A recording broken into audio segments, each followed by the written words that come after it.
biyaya mo. Habang buhay magpupuri sa'yo. Pupurihin ka sa awit, itataas ang aking tinig.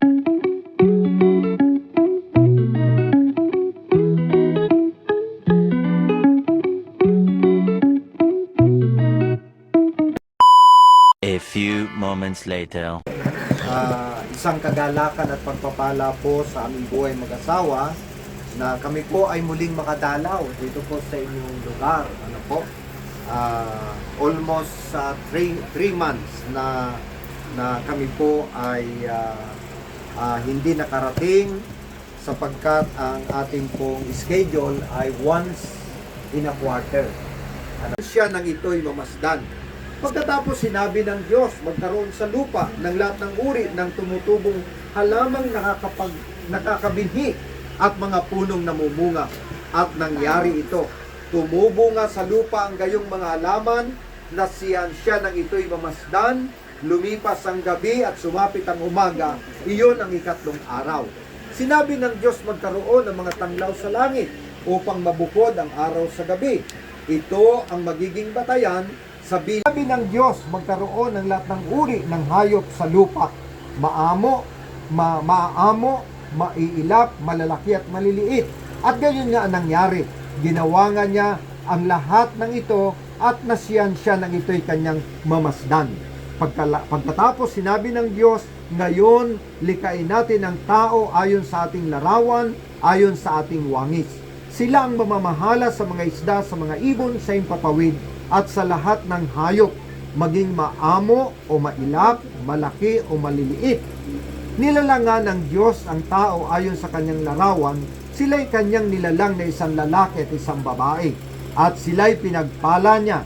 Sinabi niya, magpakarami kayo at punin ninyong mga anak, inyong mga anak ang buong daigdig at kayo ang mamahala nito. Binibigyan ko kayo ng kapangyarihan sa mga isda, sa tubig, sa mga ibon, sa impapawid, at sa lahat ng mga hayop na nasa ibabaw ng lupa. Ibinibigay ko rin sa inyo ang lahat ng uri ng halamang nagkakabinhi at mga bungang kahoy bilang pagkain ninyo. Ang lahat ng halaman ay luntian.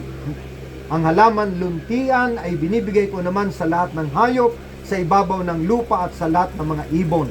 At ito nga ang nangyari. Sa huling talata, pinagmasdan ng Diyos ang lahat niyang ginawa at lubos siyang nasiyahan. Lumipas ang gabi at sumapit ang umaga, iyon ang ika-6 na araw. Ito po ay may pamagat na creation o paglikha.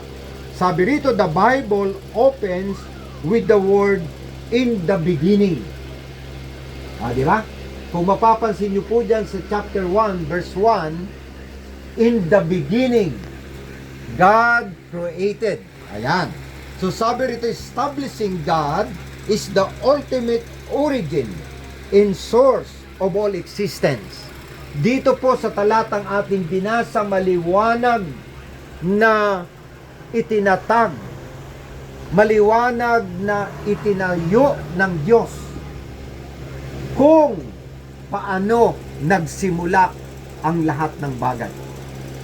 Sa panahon po natin ngayon, mayroong mga paniniwala na ikaw at ako, ang ating nuno ay isang unggoy. Tingnan nyo nga yung katabi nyo. Maniniwala ba kayo? Di ba? Na tayo daw ay mula sa Homo sapien species, na sa pag-inog ng panahon mula doon sa species na yon, nagbago, no? Yung ilong ay medyo tumangos o flat pa rin, at sa dako roon nagsimula. Meron pang paniniwala na ang mundong ito na ating tinitirhan ay bunga ng malaking pagsabog. The Big Bang Theory. Okay? The Big Bang Theory. Nang ibig sabihin, Ang lahat ay nagkaroon ng hugis, anyo, o etc. dahil po sa tinatawag na malaking pagsabog. At sa pagsabog na yon, kabilang doon yung tinatawag na mundo o solar system na pinag-aaralan natin sa science. Ngayon may bago. Yung Pluto raw, hindi kabilang sa solar system. Paano nangyari yon?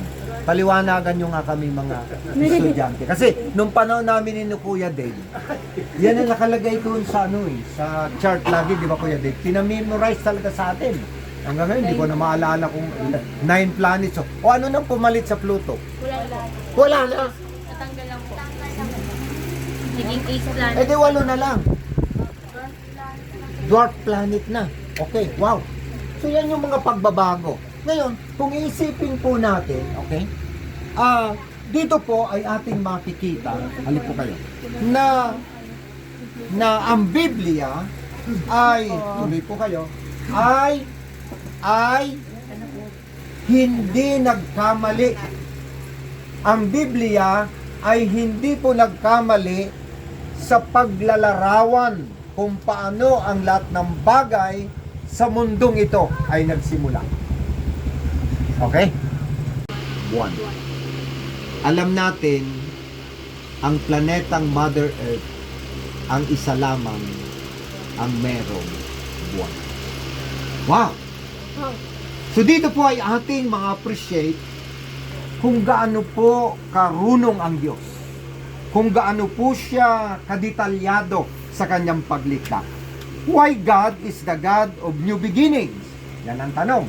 Bakit sinasabi natin ang Diyos ay ang Diyos na chapter 1? Okay, Romans chapter 1. Hanggang kailan po ba kayo dito natatapos? Anong oras po ba kayo? Mga alas 6? O, pwede ano? Dahil ang balik ko nito, God willing, mga April, June na, Kuya din. Pagbukas po kayo sa akin. Sabi rito sa ating pag-aaral, why does God is the God of new beginnings? Ayan, tingnan natin. Romans chapter 1 verse 18. Okay, babasahin natin muli sa hanggang verse 32. O, tingnan natin yung mga kabataan natin. May Bible ba kayo dyan? Sige nga. Kuhanin nyo. Kayo, ilingin natin magbasa mga kabataan natin. Magagaling sa reading comprehension. 1 verse 18 to 32. O, sino dyan yung gustong magbasa? Okay, game. Okay. Nakita nyo na? Mula sa langit ang puot ng Diyos laban sa lahat ng kalapastanganan at kasamaan ng mga tao dahil sa kanilang kasamaan ay hinahadlangan ang katotohanan. Sapagkat ang maaaring malaman tungkol sa Diyos ay maliwanag dahil iyon ay ipinapahayag sa kanila ng Diyos. Mula pa nang likhain ng Diyos ang sanlibutan, ang kanyang likas na hindi nakikita, ang kanyang kapangyarihang walang hanggan at ang kanyang pagkadiyos ay maliwanag na inihahayag ng kanyang mga ginawa. Kaya't wala na silang maidadagdag pa. Kahit nakilala nila ang Diyos, siya'y hindi nila pinarangalan bilang Diyos. Ini pinasalamatan nila.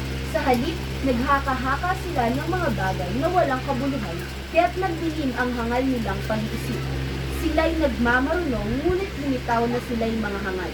Tinalikuran nila ang kaluwalhatian ng Diyos na walang kamatayan, at ang sinamba nila'y mga larawan ng mga taong may kamatayan, ng mga ibon, ng mga hayop na lumalakad, at ng mga hayop na gumagapang.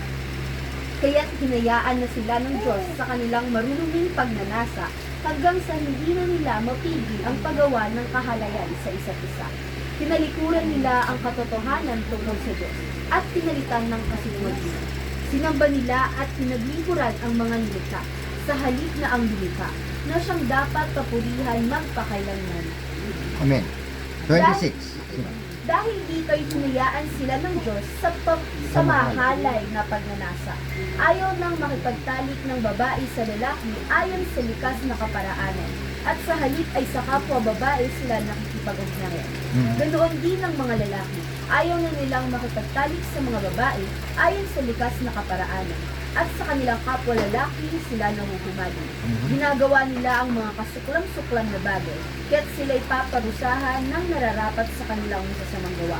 Dahil ayaw nilang kilalanin ng Diyos, hiniyaan sila ng Diyos na Sa sa masasamang. masasamang pag-iisip at sa mga gawaing kasuklam-suklam.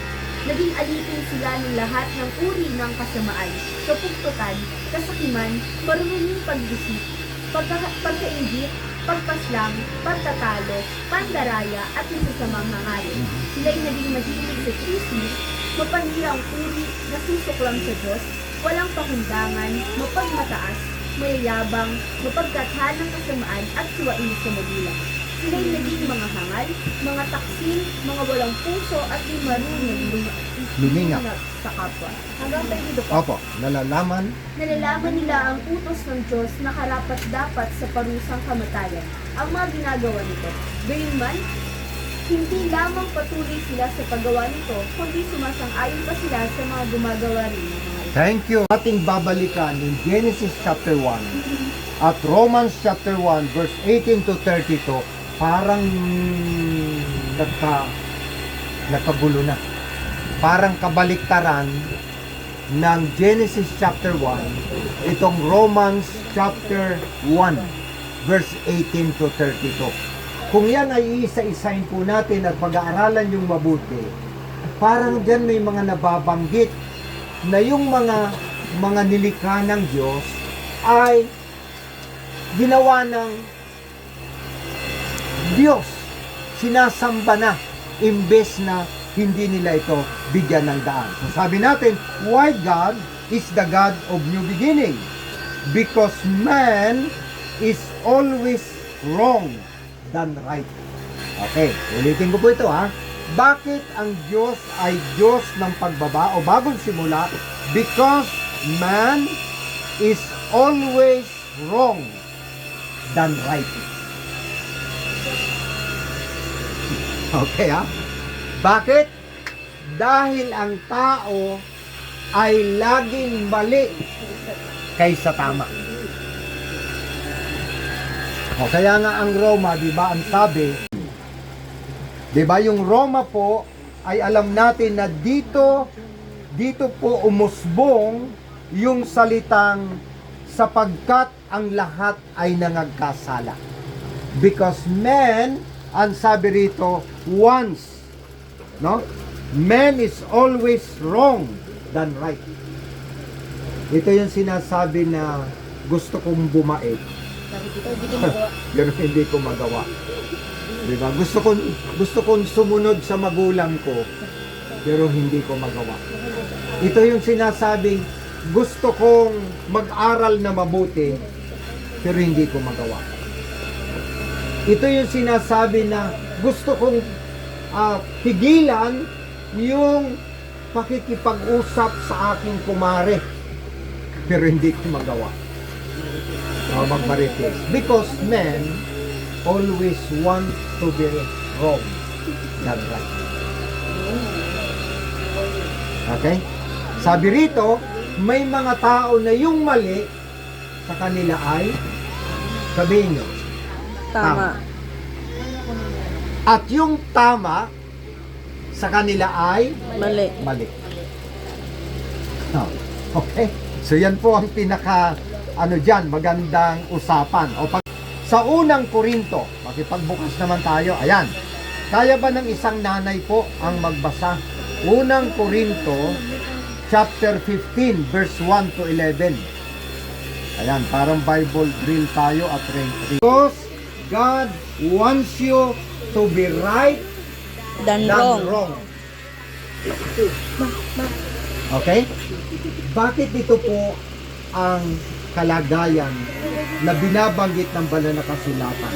Maliwanag po rito ang sabi ni Apostol Pablo, mga kapatid, ngayon ipinapaalala ko sa inyo magandang balita na ipinapangaral sa inyo. Iyan ang magandang balita na inyong tinanggap at naging saligan ng inyong pananampalataya.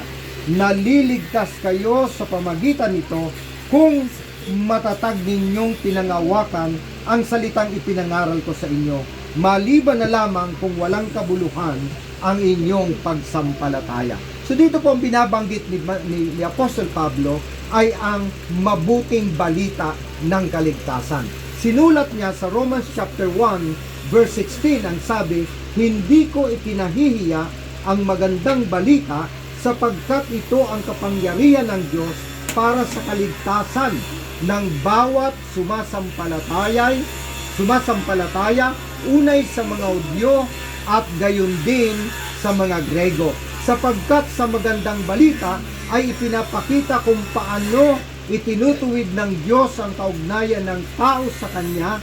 Ito ay sa pamagitan ng pananampalataya, buhat sa simula hanggang sa wakas.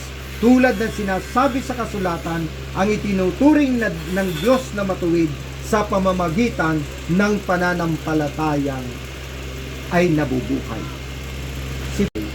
Hindi ganito po ang kanyang paniniwala. Okay? Nandyan pa po ba kayo? Si Pablo po, ang kanyang pangalan una ay Saulo. Ang Biblia nagsinulat na siya ay isang taga-usig. No? Hinahunting niya yung mga Kristiyano nung kanyang kapanahunan. Kanya itong pinapabilanggo.